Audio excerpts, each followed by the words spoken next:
दिल्ली की ठंडी शामों में जहां भीड़ में भी अकेलापन महसूस होता है, वहीं रहती थी वानी बत्रा, एक बेहद सुलझी हुई लेकिन अंदर से टूटी हुई कवयित्री।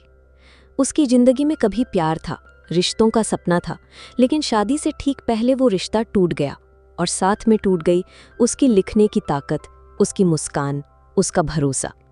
अब वानी कुछ नहीं लिखती, बस चुपचाप जी रही है। एक दिन एक न्यूज़ चैनल में काम करते हुए उसकी मुलाकात होती है कृष कपूर से, एक उभरता हुआ सिंगर जो अपनी धुनों में तो माहिर था लेकिन दिल से कहीं खोया हुआ था। वो थोड़ा गुस्सैल, थोड़ा जिद्दी, लेकिन बहुत सच्चा इंसान था। कृष को वानी की एक पुरानी कविता सुनने को मिलती है। वो उस कविता में ऐसा डूब जाता है जैसे उसे अपना अधूरा संगीत मिल गया हो। कृष वानी से कहता है, तुम्हारे शब्दों में जादू है, क्या तुम मेरे लिए गाने लिखोगी? वानी हंसती है, थोड़ी कड़वाहट, थोड़ी उदासी लिए, और मना कर देती है। लेकिन धीरे धीरे बातों का सिलसिला शुरू होता है। कविता, संगीत, चाय, बहस और फिर एक अनकहा रिश्ता पनपने लगता है।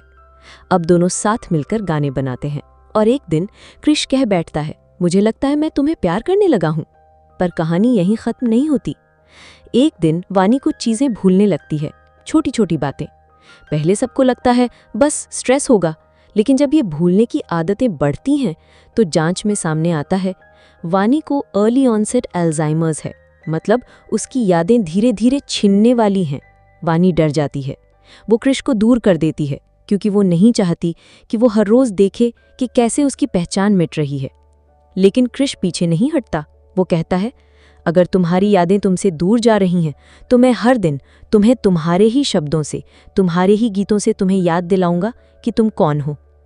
अब ये कहानी बन जाती है एक जंग, प्यार की, वक्त की और यादों की। फिल्म के आखिरी हिस्से में एक म्यूजिक कॉन्सर्ट होता है जहां कृष वही गाना गाता है जिसे वानी ने पहली बार लिखा था, सैयारा रे। वानी उस भीड़ में बैठ गई होती है, कुछ भी याद नहीं होता, लेकिन उस गाने को सुनते ही उसकी आंखों में आंसू आ जाते हैं और एक पल के लिए वो सब कुछ याद आ जाता है। कविताएं, प्यार, गले लगना और उसका सैयारा यानी उसका हमसफर। कहानी खत्म होती है पहाड़ों की वादियों में जहां वानी और कृष साथ बैठे हैं। शायद सब कुछ याद नहीं, लेकिन प्यार अब भी जिंदा है।